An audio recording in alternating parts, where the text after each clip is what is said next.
avocado oil, bawang. Luto tayo ng gulay, sibuyas, patis, namos. Yan po yung bagong na masarap po. Kamatis. Ayan, kailangan lutong-luto po ang kamatis. 4 cubes, sesame oil. Igisa na rin natin ang ating beans. Kaya na rin natin ang kalabasa. Natin siya para wag mo nang ihalo. Ayan na natin.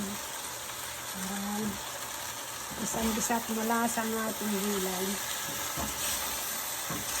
Lagyan natin na ng tubig. Lagyan na natin ang ating bangus na inihaw. Ang gulay pa na iba.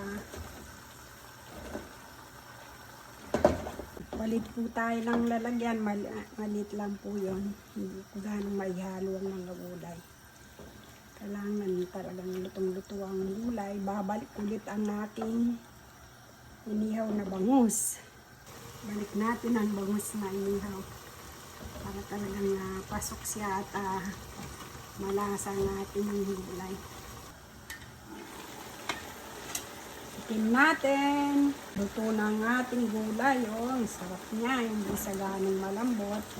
Taman lang siya. Ayan na.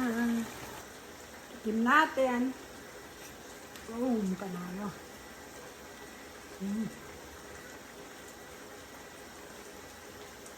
Sarap.